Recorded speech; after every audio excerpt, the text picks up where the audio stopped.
Ask Mufti Mujib Rahman. बिस्मिल्लाहिर्रहमानिर्रहीम अल्हम्दुलिल्लाहि रब्बिल आलमीन वल आक़िबतु लिल मुत्तक़ीन वस्सलातु वस्सलामु अला अशरफिल अंबिया वल मुरसलीन व अला आलिहि व सहबिहि अजमाइन इला यौमिद्दीन। फ़अऊज़ु बिल्लाहि मिनश शैतानिर रजीम बिस्मिल्लाहिर्रहमानिर्रहीम। अल्हम्दुलिल्लाह हे असांजो मसाइल सेक्शन नंबर 49 रिकॉर्ड थी चुको आहे ऐं कोशिशि कंदासीं त तमामु साथियुनि जे सवालनि जा जवाब आसान खां आसान फॉर्म जे अंदरि असां ॾियण जी कोशिशि कयूं। सभ खां पहिरियां सवाल आहे त छा कंहिं गैर मुस्लिम खां पंहिंजे लाइ दुआ कराए सघूं था या न, मसलन तौरु हिंदू, सिख या ईसाई या यहूदी वग़ैरह। यादि रखणु खपे त कंहिं बि गैर मुस्लिम खां मुस्लमान पंहिंजे हक़ में दुआ नथो कराए सघे। छाजे करे त नॉन मुस्लिम जेको आहे उनजे मथां अलाह ताला जो गज़ब आहे, अलाह ताला जी कावड़ आहे ऐं अलाह ताला जी रहमत उन मथां न आहे। हाणे जंहिं बंदे जे मथां ख़ुदा जी रहमत न आहे त उन बंदे खां पंहिंजे हक़ में असां कीअं दुआ करे सघूं था? इहा ॻाल्हि त अकुल खां बि ख़िलाफ़ थी वञे। यादि रखणु खपे त हिन प्लेनेट अर्थ ते वॾी में वॾा मुशरिक जेके आहिनि उहे हिंदू आहिनि ऐं ॿिए नंबर ते ईसाई बि मुशरिक आहिनि, यहूदी उहे आहिनि जंहिंजे मथां अलाह ताला जो गज़ब आहे, अलाह ताला जी कावड़ आहे। हाणे इस्लाम खां अलावा दुनिया जे कंहिं बि मज़हब वारे बंदे खां तव्हां पंहिंजे हक़ में दुआ नथा कराए सघो। छाजे करे दुआ उन खां कराई वेंदी जंहिं बंदे जे मथां ख़ुदा जी रहमत हूंदी। रसूलुल्लाह सल्लल्लाहु अलैहि वसल्लम पंहिंजे ज़माने जे अंदरि वाज़े तौर ते फरमायो त यहूदियुनि जे मथां ख़ुदा जी लानत आहे, नसारनि जे मथां ख़ुदा जी लानत आहे ऐं अलाह ताला इन जे मथां रहमत नथो करे। हाणे जंहिंजे मथां ख़ुदा जी रहमत ई न आहे त अहिड़े बंदे खां कीअं दुआ कराई वेंदी? त मुस्लमान जी जहालत थी सघे थी, त मुस्लमान इन फेल खां बचण जी कोशिशि कनि।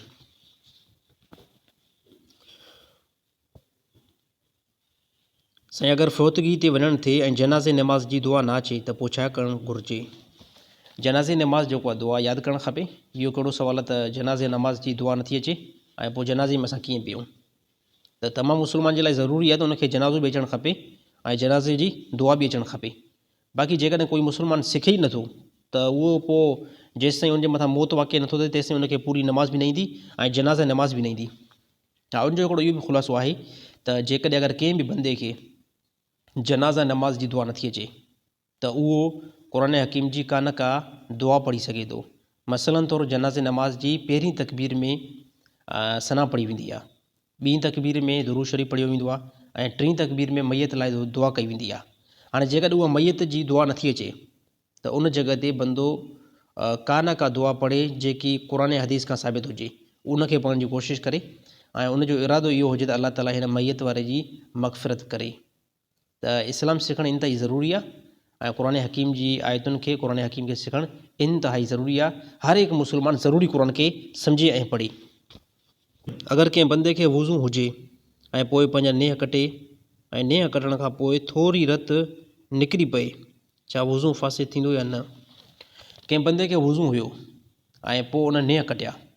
हाणे नेह कटण खां बाद में जेकॾहिं जिस्म मां थोरी बि रत निकिती ऐं उहा रत पंहिंजी जॻह खे छॾे करे अॻिते हली आहे त उन सूरत में वुज़ू जेको आहे फासिद थी पवंदो। पर जेकॾहिं इंतिहाई नॉर्मल रत निकिती आहे पर उहा रत उते ई बीठी आहे त कंहिं क़िस्म जो कोई बि वुज़ू फासिद न थींदो, तव्हां नमाज़ पढ़ी सघो था। मां पंहिंजी मासी जी धीउ सां शादी करणु चाहियां थो। मां हिन सां तमामु घणो प्यारु कंदो आहियां, छा उहो करणु जाइज़ आहे या न? यादि रखणु खपे त जेकॾहिं दुनिया जे अंदरि का बि औरत पसंदि आहे ऐं तव्हां उनखे पसंदि कयो था त इस्लाम में एतिरी त गुंजाइश ॾिनी आहे त तव्हां उनजी तरफ़ निकाह जो ख़ितबो मोकिलियो, निकाह जो पैगाम मोकिलियो। निकाह जे पैगाम खां बाद में जेकॾहिं उनजो इतफ़ाक़ थिए थो त अल्हम्दुलिल्लाह निकाह कयो। पर जेकॾहिं हिकिड़ो तव्हां नियापो मोकिलियो त इनकार थियो, पोइ कोशिशि कयो ॿियो बि नियापो मोकिलियो। जेकॾहिं ॿिए नियापे खां बाद में बि इनकार थिए थो, टे नियापे खां बाद में बि इनकार थिए थो, पोइ छॾे ॾियो बसि। छाजे करे निकाह जेको आहे उहो रज़ामंदी सां थींदो आहे। कुंवारे तन जे तरफ़ां बि रज़ामंदी हुजे ऐं घोट तन जे तरफ़ां बि रज़ामंदी हुजे, पर जेकॾहिं ॿिन्हिनि जे तरफ़ां रज़ामंदी, ॿिन्हिनि मां हिकिड़े तरफ़ां रज़ामंदी न आहे त पोइ निकाह साबित न थींदो। पोइ छॾे ॾियो। दुनिया जे अंदरि काफ़ी औरतूं आहिनि जंहिंसां तव्हां निकाह करे सघो था। लाज़मी न आहे त जिते तव्हां पसंदि कयो था उते ई तव्हांजो निकाह थिए। असांजा काफ़ी जेको नौजवान बिल्कुलु यानी इंतिहाई क़िस्म जा वॾा बेवकूफ़ आहिनि। हिकिड़ी जॻह ते औरत उनखे पसंदि आई, उते हाणे उनजो रिश्तो नथो थिए त पोइ ॾींहुं राति उनजो ज़िद हूंदो आहे हिते असांजो रिश्तो थिए, हिते असांजो रिश्तो थिए। अड़े ज़ालिम, सभ खां पहिरियां पंहिंजी क्वालिटी बि चेक कर। तूं जेकॾहिं अगरि रेड़ी हलाइण वारो आहे, अॻिली औरत जेकी आहे उहा करोड़पति आहे, त अहिड़ी औरत तोसां कीअं जेको निकाह में अटैच थींदी? इहा तुंहिंजी बेवकूफ़ी आहे न। ऐं इहा तुंहिंजी बेवकूफ़ी हाणे जेको ज़ाहिर थियणु शुरू थी वई आहे। त माण्हू कोशिशि करे निकाह अहिड़ी जॻह ते पैगाम मोकिले जिते बंदे जी लेवल हुजे। जेकी लेवल तव्हांजी आहे उन लेवल जी औरत खे तव्हां निकाह जो पैगाम ॾेई सघो था। पर जेकॾहिं तव्हांजी लेवल एतिरी न आहे, तव्हां मज़दूर माण्हू हुयो ऐं अॻिली जेकी औरत आहे उहा करोड़पति आहे, यकीन तौर ते इहो तव्हांजो पोइ बराबरी न थी सघंदी। अलाह ताला तमामु साथियुनि खे सम्झ नसीब था फ़रमाए त जिते अगरि रिश्तो पसंदि आहे उते बंदो पैगाम जेको आहे निकाह जो ॾेई सघे थो। जेकॾहिं उते रिश्तो थिए थो अल्हम्दुलिल्लाह, जेकॾहिं नथो थिए त हटो बचो। कुझु माण्हू चवंदा आहिनि त मरण खां पहिरियां 40 ॾींहं पहिरियां इंसान खे ख़बर पवंदी आहे। छा इहा हक़ीक़त आहे या न? बिल्कुलु कूड़ आहे। मौत जी ख़बर 40 ॾींहं पहिरियां न आहे पवंदी। इहो माण्हुनि जो हिकिड़े क़िस्म जो हवालु आहे। जेकॾहिं ईअं ख़बर पई वञे त हर हिकु इंसानु तौबा करे ऐं अलाह जी तरफ़ रुजू करे। यादि रखणु खपे त मौत जो जेको टेम आहे उहो अलाह ताला मुक़ररु कयो आहे ऐं मौत जो टेम जो इल्मु जेको आहे उहो सिर्फ़ु अलाह खे आहे। अलाह खां अलावा हिन प्लेनेट अर्थ ते कंहिंखे बि न आहे। सिर्फ़ु अलाह खे इल्मु आहे त कंहिं बंदे जो मौत कहिड़े टेम वाक़िअ थींदो, उनजो इल्मु सिर्फ़ु अलाह खे आहे।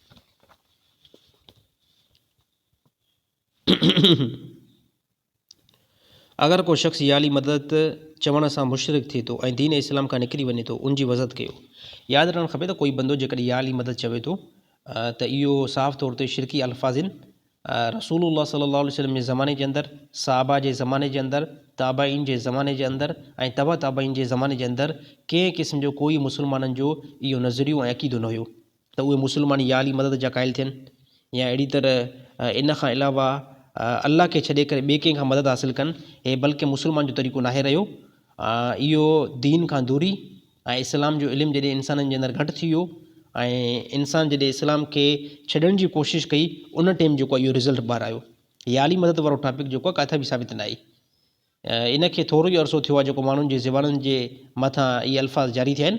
बाक़ी नबी सल्लल्लाहु अलैहि वसल्लम जो ज़मानो, सहाबा जो ज़मानो ऐं ताबाइन जो ज़मानो, तबा ताबाइन जो ज़मानो, कंहिं बि ज़माने जे अंदरि हज़रत अली साईं खां मदद नाहे घुरी वई। ॻाल्हि थोरो सम्झण जी आहे। मां बि ॾिसो बयान जे अंदरि हिकिड़ी दावा मां कई हुअमि त ॾिसो याली मदद वारो लफ़्ज़ इमाम हसन ऐं इमाम हुसैन ज़िंदगी में बि नाहे चयो। जेकॾहिं अगरि याली मदद चवणु जाइज़ हुजे त सभ खां पहिरियां हज़रत अली साईं जो औलाद जेको आहे मदद घुरी आहे। जेकॾहिं याली मदद वारो लफ़्ज़ जाइज़ हुजे त इमाम हसन इमाम हुसैन याली मदद चवनि हा, पर उन्हनि कंहिं क़िस्म में कोई बि न चयो आहे। मालूम थिए थो इहो इस्लाम जो हिसो न आहे, इस्लाम जी तालीमात न आहे, बल्कि इंसान जी जंहिं टाइम इस्लाम खां दूरी थी वई पोइ इहे अल्फाज़ जेको आहे इंसान जे ज़बान ते अचणु शुरू थी विया। रोज़े जी हालत में घरवारी जे पासे खां सुम्हणु कीअं आहे? छा हुन सां रोज़ो टुटी पवंदो या न? कंहिं क़िस्म जो कोई बि न। यादि रखणु खपे त जेकॾहिं कंहिं बंदे खे रोज़ो आहे, रोज़ो रखे करे जेकॾहिं घरवारी सां हिकिड़े बिस्तरे ते सुम्ही थो पए, उन सुम्हण मां मुराद जिमा न आहे ऐं हम बिस्तरी न आहे, बल्कि उन सुम्हण मां मुराद आराम करणु आहे, त कंहिं क़िस्म जो कोई बि रोज़े जे मथां असरु न पवंदो। हा, जेकॾहिं रोज़े जे अंदरि घरवारी खे बोसो ॾिनो आहे, भाकुर पातो आहे, उन में बि रोज़े जे मथां असरु कंहिं क़िस्म जो कोई बि न ईंदो। इहा ॻाल्हि यादि रखणु खपे। अलाह ताला सम्झ नसीब था फ़रमाए। मोटरसाइकिल जो कारोबार कंदो आहियां किश्तियुनि ते, छा उहो हलाल आहे या न? जेकॾहिं कोई बि बंदो मोटरसाइकिल खे किश्तियुनि ते ॾिए थो या मोटरसाइकिल खे ओधर ते ॾिए थो, उन जे अंदरि वक़्तु मालूम थो करे ऐं पैसनि खे मालूम थो करे, त बिल्कुलु उहो कारोबार करणु जाइज़ आहे। हाणे वक़्तु मालूम ऐं पैसनि खे मालूम उहो कीअं आहे त जेकॾहिं कोई बि बंदो ओधर ते अॻिले खे मोटरसाइकिल ॾिए थो त सभ खां पहिरियां इहे ॿई इन ॿिन्हिनि जे लाइ इंतिहाई ज़रूरी आहे त वक़्त खे जेको आहे मुयन कनि, त मूंखे 3 महीननि खां बाद में पैसा ॾियणा आहिनि ऐं पैसा केतिरा ॾियणा आहिनि उहे पैसा बि मुयन करणा आहिनि। मसलन तौरु हिकिड़ी गाॾी ₹1,00,000 वारी आहे, उहा जेकॾहिं गाॾी कोई बि 1,30,000 में थो ॾिए, 1,40,000 में थो ॾिए, त सभ खां पहिरियां पैसनि खे मुयन कयो वेंदो त हेतिरा पैसा मां तोखां वठंदुमि ऐं हेतिरे टाइम खां बाद में मां तोखां पैसा वठंदुमि, त इहो कारोबार बिल्कुलु जाइज़ आहे। बाक़ी प्लस में रही ॻाल्हि त जेकॾहिं अगरि उहो बंदो टाइम ते पैसा नथो ॾेई सघे, पैसा टाइम ते नथो ॾेई सघे, त टाइम ते पैसा न ॾियण जे करे जेकॾहिं हाणे इन रक़म जे अंदरि का बि रक़म इज़ाफ़ी अटैच कई वई त उहा नाजाइज़ ऐं हराम रहंदी ऐं इहो सूद जे अंदरि शुमारु कयो वेंदो। अलाह ताला तमामु साथियुनि खे सम्झ नसीब था फ़रमाए। साईं, मां राति जो सुम्हंदो आहियां, कॾहिं कॾहिं मूंखे इतलाम थी वेंदो आहे, उन सां मां फजर जी नमाज़ ऐं तिलावत बि करे छॾींदो आहियां ऐं पोइ ख़बर पवंदी आहे, त पोइ मां छा कयां? जेकॾहिं कंहिं बि नौजवान खे राति जो इतलाम पियो ऐं सुबुह सां उहो फजर जी नमाज़ बि पढ़ी वियो ऐं तिलावत बि करे वियो ऐं उन खां बाद में इन बंदे खे ख़बर पई त मूंखे जनाबत वारो तड़ हुयो, त इन ख़बर पवण सां ई नमाज़ जेको आहे बातिल थी वेंदी ऐं क़ुर जी जेकी तिलावत कई उमेद आहे त उन ते अलाह ताला अजुर ॾींदो। बाक़ी इन बंदे खे नमाज़ मोटाइणी पवंदी। छाजे करे? जेकॾहिं कंहिं बि बंदे खे ख़बर पई नमाज़ पढ़ण खां बाद में त मुंहिंजा कपिड़ा पलीत हुया या मुंहिंजो जिस्म पलीत हुयो, त उन सूरत में पोइ नमाज़ बातिल थी वेंदी। उन नमाज़ खे मोटाइण इंतिहाई ज़रूरी आहे ऐं जेकॾहिं बंदो क़ुर जी तिलावत खे मोटाए त बि बहितर ॻाल्हि आहे। अगरि साहबा जो गुस्ताख़ माइट हुजे ऐं उहो इंतकाल करे वञे त उनजी ताज़ियत करण कीअं आहे? उनजी ताज़ियत न कई वेंदी। जेकॾहिं कंहिं बंदे वाज़े तौर ते जलील क़दर साहबा जी गुस्ताख़ी कई आहे ऐं उन गुस्ताख़ी ते ई मरी वियो आहे ऐं उनखे मौत वाक़िअ थियो आहे, उन तौबा बि न कई, त अहिड़े बंदे जी कंहिं क़िस्म जो कोई बि ताज़ियत ते दुआ न कई वेंदी। छाजे करे त साहबा जेके आहिनि, छाजे करे त साहबा जेके आहिनि उन्हनि जे मथां एतमाद रसूल जी ज़ात कयो आहे। नबी सल्लल्लाहु अलैहि वसल्लम फरमायो, मुरू अबा बकरन फलयुसल्लि बिन्नास, अबू बकर खे हुकुम कयो त मुंहिंजे मुसले ते बीह करे नमाज़ पढ़ाई। हे रसूलुल्लाह सल्लल्लाहु अलैहि वसल्लम अबू बकर जे मथां एतमाद कयो आहे।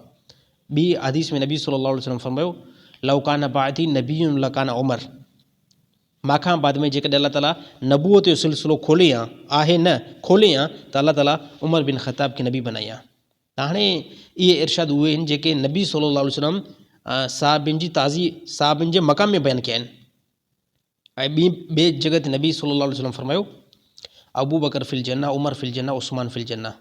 हाणे जंहिंखे जन्नत जी बिशारत रसूल ॾिनी हुजे, कोई बि जेकॾहिं 1400 साल खां बाद में बदवक़्त उन साहिबनि जी तौहीन करे गुस्ताई करे त यकीन तौर ते उहो मलऊन बंदो आहे, त अहिड़े बंदे जी ताज़ियत न कई वेंदी बिल्कुलु। साईं, इस्लाम 360 ऐप खे इस्तेमालु करणु कीअं आहे? अच्छा, इस्लाम 360 जेकी एप्लीकेशन आहे उन में काफ़ी अहादीस, काफ़ी तफ़ासीर बि काफ़ी उलमा जा आहिनि। मुफ़्ती तक़ी उस्मानी साहिब जा बि आहिनि ऐं उन सां गॾोगॾु ॿिए कंहिं मुफ़्तियुनि जा बि उन जे अंदरि तफ़ासीर मौजूदु आहिनि। जेकॾहिं कोई बि मुस्लमान उनखे इस्तेमालु करे थो त ठीकु आहे, कंहिं क़िस्म जो कोई बि माने कमु न आहे या ममानत उनजी न आहे। छाजे करे उन में अक्सर अहादीस मौजूदु आहिनि, तफ़ासीर मौजूदु आहिनि ऐं इस्लाम जी नॉलेज मौजूदु आहे। उन में इस्लाम जी नॉलेज मौजूदु आहे। जेकॾहिं कोई बि मुस्लमान इस्तेमालु करे थो इस्लाम 360 खे त बिल्कुलु ठीकु आहे, उन खे करे सघो था। भाई कंहिं क़िस्म जो कोई बि उनजे अंदरि हर्ज न आहे। साईं, कंप्यूटर जी कमाई कीअं आहे? जेकॾहिं को बंदो कंप्यूटर इस्तेमालु करे थो, उन में गाना, फिल्मूं या वीडियो या फोश वीडियो भरे करे ॾिए थो त उहो बिल्कुलु नाजाइज़ हराम रहंदो ऐं जेकी बि उन मां कमाई ईंदी उहा कमाई यानी खाइण बि हराम आहे। त तमामु मुस्लमान जेकॾहिं कंप्यूटर खे यूज़ कनि था, उन में मूवी, सॉन्ग ऐं गाना या अहिड़ियूं फिल्मूं जेके यानी इंतिहाई उन जे अंदरि बंदो कबीरा गुनाह हासिलु कंदो आहे, जंहिंखे फोश वीडियो चयो वञे, त इहा बिल्कुलु कमाई नाजाइज़ हराम आहे, मुतलक़न हराम आहे। अल्लाह ताला तमामु मुस्लमान खे सम्झ नसीब अता फ़रमाए। साईं, कुझु माण्हू ॾाढी रखे करे बि ग़लति कमु कंदा आहिनि, उन्हनि जे लाइ को पैगाम? ॾिसो, यादि रखणु खपे त जेकॾहिं को बंदो ॾाढी रखे करे ऐं ग़लति कमु करे थो त इन मां ज़ाहिरी तौर ते जेकॾहिं इस्लाम जी इमेज ख़राबु थिए थी त ठीकु आहे, बाक़ी इहो गुनाहनि जी ज़ात ताईं आहे। ॾाढी जेको कंहिं क़िस्म जो कोई बि ग़लति न आहे, उहो बंदो ग़लति थी सघे थो। हाणे ॾिसो, इन जो मिसाल मां हीअं ॾियां, हिकिड़े बंदे जेको चोरी, हिकिड़ो बंदो चोर आहे, पर जेकॾहिं ज़ाहिरी लिबास में उहो चोरी करे थो त हर को माण्हू उनखे पकिड़े थो, पर जेकॾहिं उहो इस्लामी रूप में अची करे चोरी करे थो त इस्लाम त कंहिं क़िस्म जो कोई बि ग़लति न थींदो, यकीन तौर ते उहो बंदो ग़लति थींदो। त जेकॾहिं कोई बि बंदो ॾाढी रखे करे गुनाह करे थो, बदमाशी करे थो, बेहयाई करे थो, त यकीन तौर ते इहो इस्लाम जी इमेज खे बि ख़राबु करे थो ऐं असली जेको गुनाह थींदो इहो इन बंदे जे मथां थींदो। छाजे करे इन सां जेकॾहिं केतिरा बि मुस्लमान दीन खां मुतनफ़िर थींदा या इस्लाम जी इमेज ख़राबु थींदी त इहो सॼो गुनाह इन जे खाते में ईंदो। अल्लाह ताला तमामु मुस्लमाननि खे, ख़ासि करे अहिड़े मुस्लमाननि खे जेके ॾाढी रखे करे ग़लति कमु कनि था, ॾाढी रखे करे शराब पीअनि था, ॾाढी रखे करे बदमाशी कनि था, ॾाढी रखे करे व्याज हलाइनि था, अल्लाह ताला इन्हनि खे सम्झ नसीब अता फ़रमाए।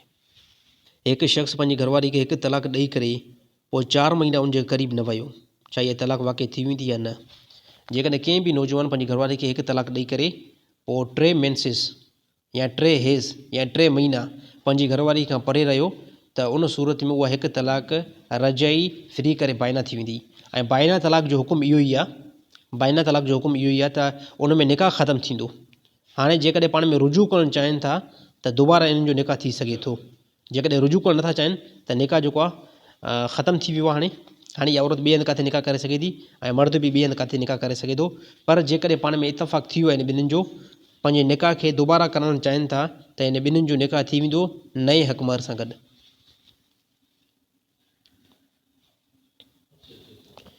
गुसुल खाने में कपिड़ा लाहे करे गुसुल करे सघूं था या न? बिल्कुलु, गुसुल खाने में जेकॾहिं चौधी वारी बंदि आहे, गुसुल खाने जी जेकॾहिं चौधी वारी बंदि आहे, उन में बंदो गुसुल करे सघे थो ऐं गुसुल लही बि वेंदो, बंदो पाक बि थी वेंदो।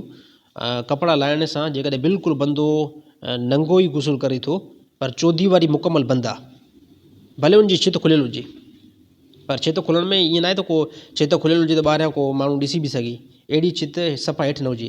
पर जेकॾहिं छित खुलियल आहे, चौदीवारी बंदि आहे, कपिड़ा बंदो मुकमल लाहे करे गुसुल करे थो, गुसुल थी वेंदो, कंहिं क़िस्म जो कोई बि हुनजे अंदरि हर्ज न आहे ऐं बंदो पाक थी वेंदो।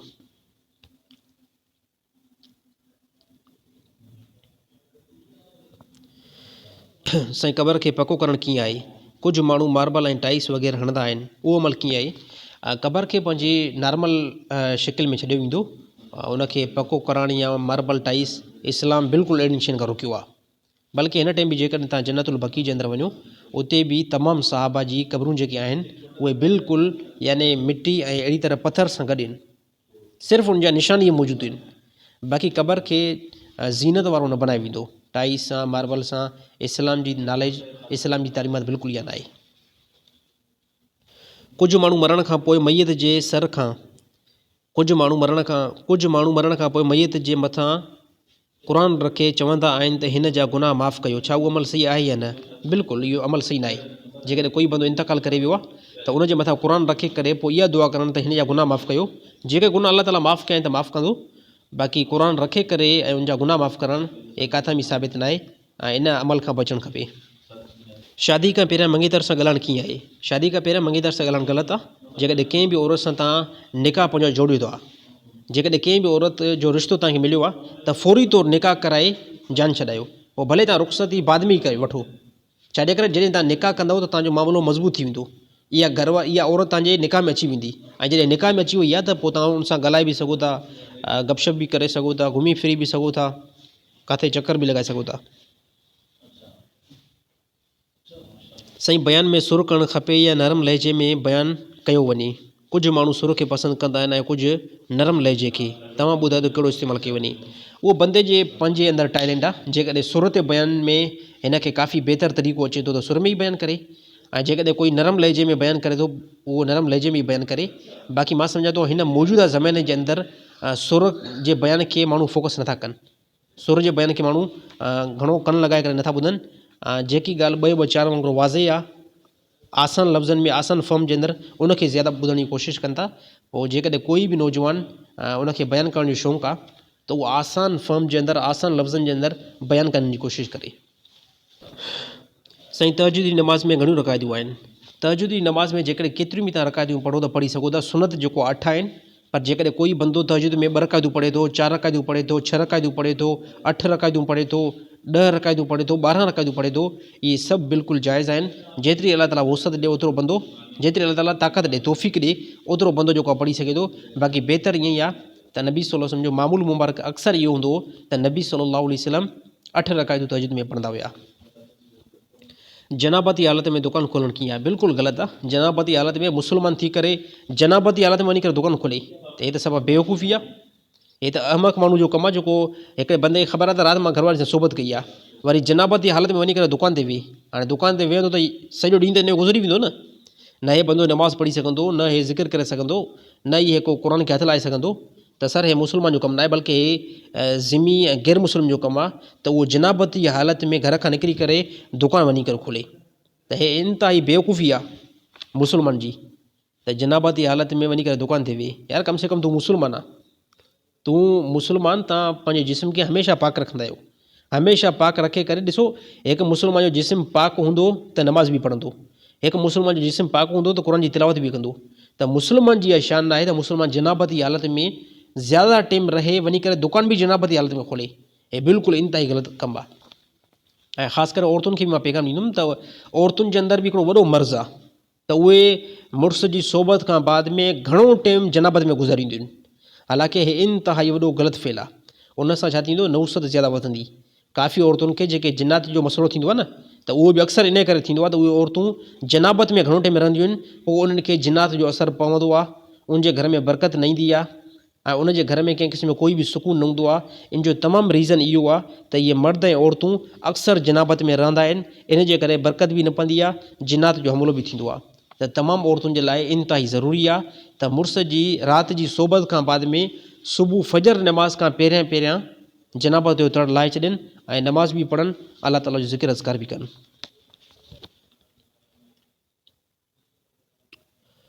उस्ताद अगरि शागिर्द खे क़ुर शरीफ़ जो सबक़ु ॾेई रहियो हुजे ऐं सजदे या तिलावत अचे, छा उस्ताद ते बि सजदो तिलावत वाजिबु थींदो या न? जेकॾहिं उस्ताद जेको आहे सबक़ु ॿुधे थो शागिर्द खां ऐं सजदो आहे तिलावत अची वई त उस्ताद जे मथां बि सजदो जेको तिलावत वारो आहे उहो लाज़िम थींदो ऐं ज़रूरी थींदो। पर हिकु मजलिस जे अंदरि जेकॾहिं उहा सजदे जी तिलावत वारी आयत बार बार पढ़ी वञे थी, बार बार पढ़ी वञे थी, यानी ईअं सम्झो 10 दफ़ा पढ़ी वई, 15 दफ़ा पढ़ी वई, त इहा जेकी हिकु मजलिस आहे न, इन हिकु मजलिस वारनि जे मथां सिर्फ़ु हिकिड़ो ई सजदो लाज़िम थींदो। पर जेकॾहिं उहो सजदे जो हिसो ॿियो मक़ामु आहे, यानी ॿी आयत सजदे वारी तिलावत कई, पोइ त 2 सजदा लाज़िम थींदा। पर जेकॾहिं हिकिड़ी सजदे वारी तिलावत खे बार बार रिपीट कयो वञे थो, पोइ 100 दफ़ा रिपीट कयो वञे, 10 दफ़ा रिपीट कयो वञे, सजदो इन तमामु मजलिस वारनि जे मथां हिकु ई लाज़िम थींदो। जॾहिं माण्हू मरी वेंदो आहे त उनजे मथां 4 कुलनि जी चादर ऐं आयतल कुर्सी रखंदा आहिनि, छा उहो जाइज़ आहे या न? बिल्कुलु ग़लति आहे इहो। इन में क़ुर हकीम जी इंतिहाई वॾी तोहिन थिए थी। वरी इहा ई चादर काफ़ी बेवकूफ़ मुस्लमान वञी करे क़बर जे मथां रखंदा आहिनि। हाणे क़बर जे मथां जीअं जो रखंदा आहिनि त उते कुता ॿिला गॾु उन क़ुर हकीम जी आयतुनि जे मथां पंहिंजा पेर रखंदा आहिनि ऐं इंतिहाई वॾी तोहिन थींदी आहे। त कंहिं बि मुस्लमान जे लाइ जाइज़ न आहे त मैयत जे मथां क़ुर हकीम जी आयतुनि वारी चादर रखनि, जंहिंमें कुल बि हूंदा आहिनि, 4 कुल हूंदा आहिनि, आयतल कुर्सी हूंदी आहे। बिल्कुलु सही, इहा क़ुर हकीम जी तोहिन थिए थी। काफ़ी बेवकूफ़ वञी करे इन चादरुनि खे क़बर जे मथां रखनि था, ऐं जीअं जो क़बर जे मथां रखनि था त उते पोइ अजीबो क़िस्म जा जानवर मथां चढ़नि था। बाज़ जानवरनि जा उते पेशाब ऐं पायखानो बि करे थो। हालांकि त वॾी तोहिन आहे, तमामु मुस्लमाननि खे इन शयुनि खां बचणु खपे।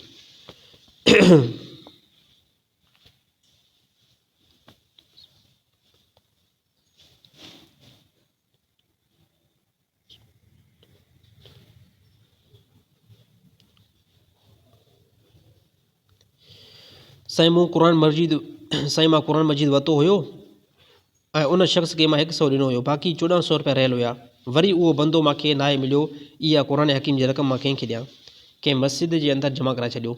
जेकॾहिं कंहिं बि बंदे खां क़ुर हकीम 1500 ते वरितो आहे, 100 रुपयो तव्हां उनखे ॾिनो, बक़ाया तव्हां पैसा उनखे नायो ॾेई सघिया, यानी 1400 रुपया। उहे 1400 रुपया कंहिं मस्जिद में ॾेई छॾियो या कंहिं मदरसे में ॾेई छॾियो, इनशाअल्लाह उनजो कफ़ारो थी वेंदो। साईं नमाज़ क़ज़ा जी नियत कीअं कई वञे?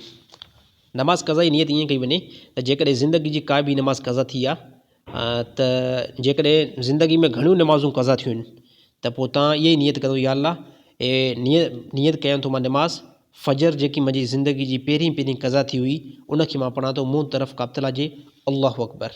आसान नियत आहे। त क़ज़ा नमाज़ जे लाइ जेकी नियत कई वेंदी उहा इहा ई कई वेंदी त मां पंहिंजी ज़िंदगी जी पहिरीं क़ज़ा नमाज़ पढ़ां थो, इन खां बाद में वरी ॿी जेकी नमाज़ पढ़े फ़जर उहा ई, त मां पंहिंजी ज़िंदगी जी हे ॿी फ़जर क़ज़ा कयां थो, मां पंहिंजी ज़िंदगी जी हे 3 फ़जर क़ज़ा कयां थो। त इनशाअल्लाह ईअं पढ़ंदो रहे, अल्लाह ताला हिनखे अजर सवाबु लाज़मी ॾींदो। जनाज़े नमाज़ में सिफ़ूं ठाहींदा आहियूं। काफ़ी माण्हू चवंदा आहिनि त जनाज़े नमाज़ में सिफ़ूं 21 जे एतबार सां ठाहियो, छा उहो ज़रूरी आहिनि या न? जनाज़े नमाज़ में जेकॾहिं को बंदो न बल्कि मुस्लमान जेकॾहिं 21 जे एतबार सां सिफ़ूं मुक़ररु कनि था त ठीकु आहे। पर जेकॾहिं 21 जे एतबार सां सिफ़ूं नथियूं थियनि त ॿधी जे एतबार सां थियनि थियूं, त बि जनाज़ो अदा थी वेंदो, कंहिं क़िस्म जो कोई बि हर्ज न आहे।